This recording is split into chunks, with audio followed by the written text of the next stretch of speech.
A Bíblia Nossa de Cada Dia está começando agora e você é muito bem-vindo para nós meditarmos em mais um capítulo da Palavra do Senhor. Aqui nesse canal, se você é novo, fique sabendo, todos os dias nós meditamos na Palavra do Senhor, nós lemos, compreendemos e aplicamos para as nossas vidas, porque Deus tem sempre algo novo para falar conosco. Vamos começar?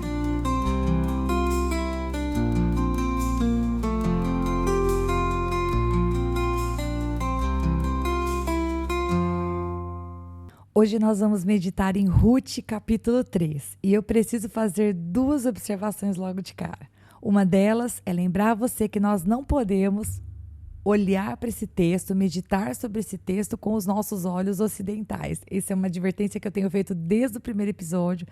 Nós não podemos cometer um anacronismo, julgar as atitudes, as ações, as escolhas dos personagens pelo nosso ponto de vista, pela nossa história, pela nossa vivência, a despeito de onde quer que nós tenhamos vindo. Então, esse é o primeiro ponto. A segunda coisa é que, definitivamente, como eu disse no último episódio, embora o nome do livro seja Ruth, eu quero dizer para vocês que Noemi está por trás de todas as coisas. E no capítulo 3 não é diferente.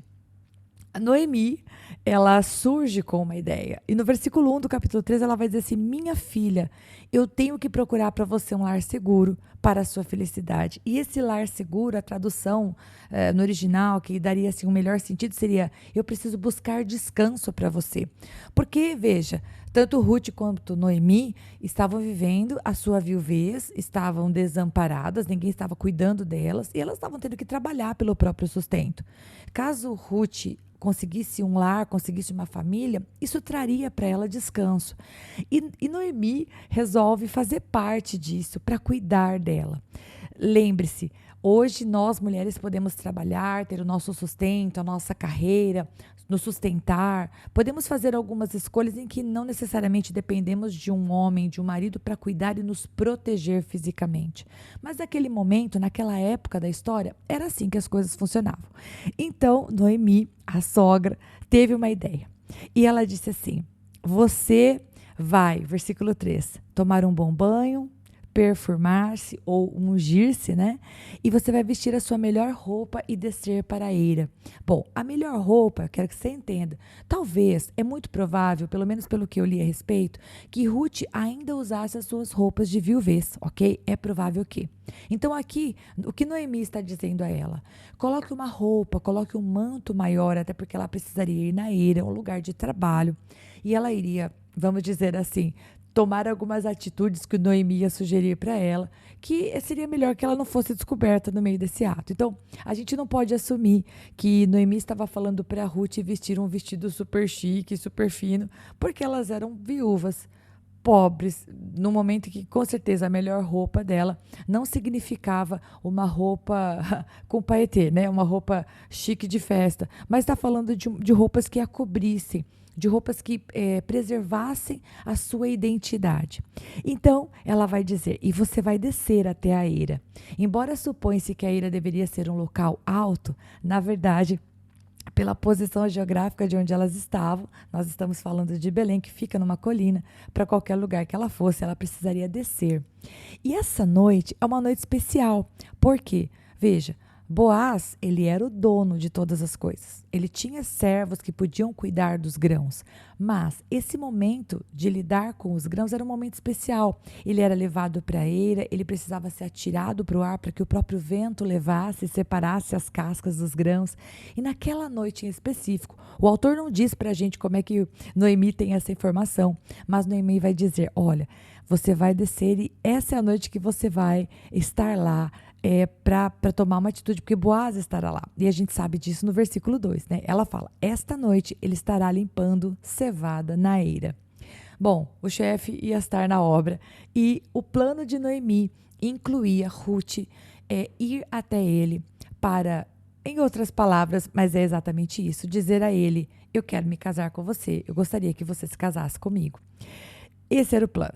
Então, o autor vai dizendo pra gente que a Noemi não dá apenas esse plano do tome o banho, se troque, unja-se e desça.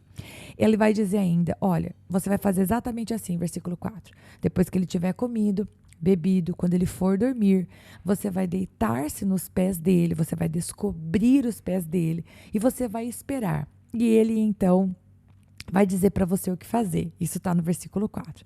Observe que talvez isso fosse uma tradição entre o povo de Israel. A Bíblia não respalda isso. O que eu li a respeito dos outros autores também não me respalda isso. Descobrir os pés talvez tivesse a função realmente de deixar ele começar a sentir frio para que ele acordasse. E essa coisa de deitar os pés aos pés tinha o sentido de dizer a ele: olha, eu estou aqui como tua serva para te fazer um pedido. A ideia era alcançar um favor, até porque ela não tinha ido lá para oferecer-se para ele num sentido promíscuo, mas para pedir que ele se casasse com ela. Bom, ela fez exatamente o que a sogra disse. Lá no versículo 7 vai dizer que ela chegou sem ser notada, né? A revista atualizada vai falar de mansinho, ou seja, calmamente. E ela faz exatamente o que a sogra mandou. Deitou nos pés, descobriu ele e ficou lá quietinha. Bom, depois de um certo tempo, o versículo 8 vai dizer que ele se virou no chão duro, ele estava dormindo perto dos grãos, ele se virou e se assustou ao ver uma mulher deitada aos seus pés. E o versículo 9 vai dizer que ele perguntou: quem é você? Para nós isso pode parecer estranho, mas pense num lugar com pouca iluminação, pensa que ele havia ido dormir perto dos grãos, provavelmente sozinho, quando acordou tinha uma mulher deitada no pé dele. Vamos combinar, ele assustou, né, gente? E aí então ela responde: sou sua serva Ruth, estenda sua capa sobre a sua serva, pois o Senhor é resgatador. E se você quer ver uma outra referência que fala sobre estender a capa, nesse sentido de casar-se, etc., tem lá em Ezequiel 16:8. E aí, então, do versículo 10 até o versículo 13, nós vemos Boaz tendo uma atitude muito nobre. Ele vira para ela e diz: o Senhor te abençoe, minha filha. Esse teu gesto de bondade é ainda maior do que o primeiro, pois você poderia ter ido atrás de mais jovens, ricos ou pobres. Agora, minha filha, não tenha medo. Farei por você tudo o que você me pedir.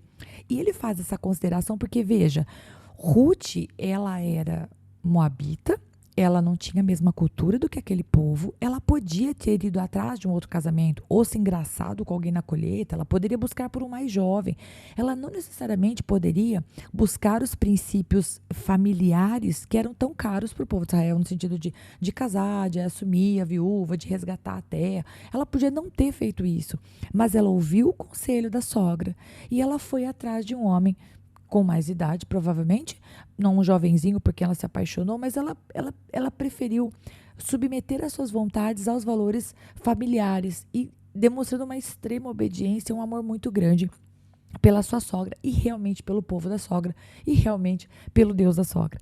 E então ele vai dizer para ela: olha, fica aqui deitado aos meus pés até de manhã, porque ele não iria se aproveitar dela, ele não iria expulsá-la, ele nem a expulsou e também não se aproveitou. Ele disse: fique aqui para que você não seja visto. Ele dá para ela uma medida de cevada para que ela leve para a sogra e então a despede. Ruth sai, versículo 10, vai dizer que ela se encontrou com a sogra e a sogra perguntou: como que foi, minha filha? E aí então Ruth contou para ela tudo o que havia acontecido, o presente que ele tinha dado para ela em cevadas. E o versículo 8 vai dizer, Noemi, super segura, vai dizer: agora espere.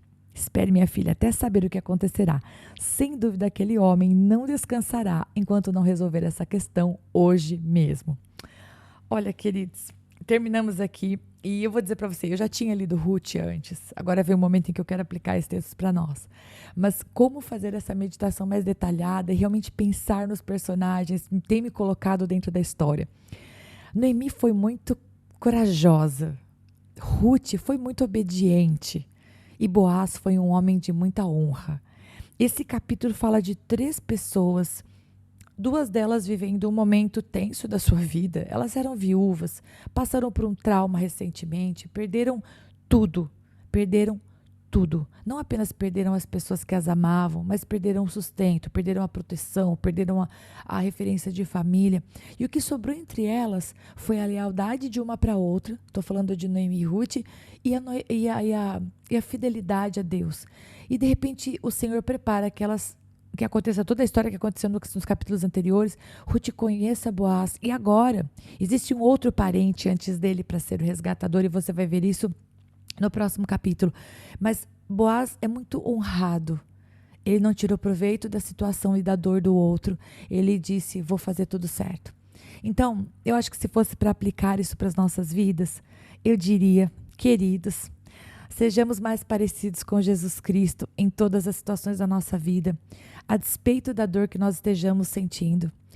Também diria, sejamos fiéis àqueles que estão conosco na mesma dor, que nós não nos voltemos um contra os outros, né? Noemi poderia ter se voltado contra a sua nora, dizendo, olha, a desgraça que aconteceu, você é participação nisso, certamente Deus pesou a mão porque você também fez alguma coisa errada. Você era estrangeira, você é a causa da desgraça da minha família. Não, Noemi não culpou Ruth. Ruth não culpou Noemi, Ruth não se voltou contra o Deus de Noemi. Ao obedecer Noemi, ela estava diretamente obedecendo ao Deus de Noemi e se aplicando às regras daquele povo.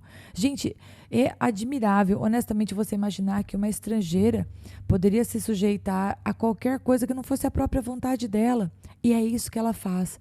E Boaz foi honrado, o que nos leva a pensar que nós, como pessoas que amamos a Deus, temos que aprender a não tirar vantagem de situações que são colocadas diante de nós. Boaz poderia ter feito muitas coisas ruins. Aquele versículo 9 do capítulo 13 aqui, eu até marquei ele na minha Bíblia, né? Diz, quem é você? Perguntou ele. Aquele momento é um momento chave. É o momento em que ela podia ter dito, sou Ruth, a tua serva, e ele ter dito, vá embora. Saia daqui, como você ousa vir na minha presença? Ele podia ter feito isso. Ou ele poderia falar, tá bom, você quer que eu te resgate? Então vem cá, me dá uma coisa em troca.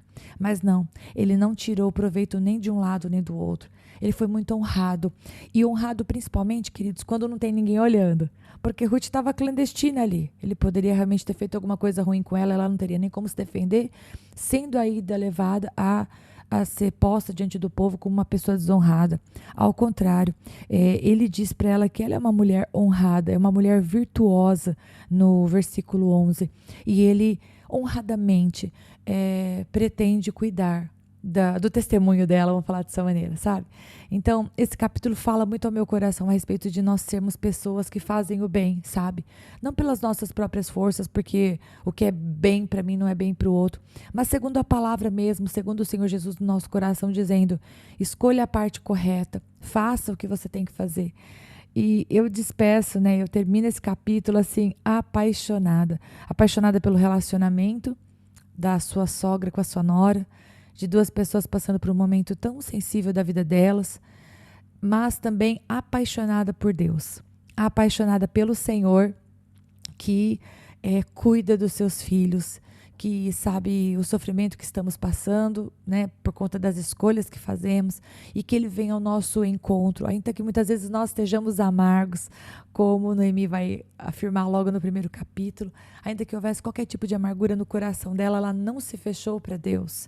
Ela poderia, e realmente ela disse isso no capítulo 1, né, Deus se voltou contra mim.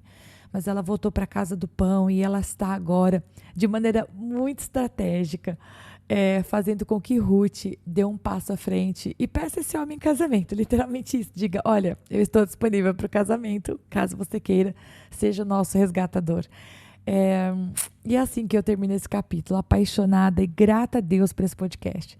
E eu queria muito dizer para você, você tem que curtir esse podcast, você tem que curtir, você tem que compartilhar, porque aquilo que serviu para te abençoar pode abençoar outros. Deus te abençoe e até amanhã, se Deus quiser.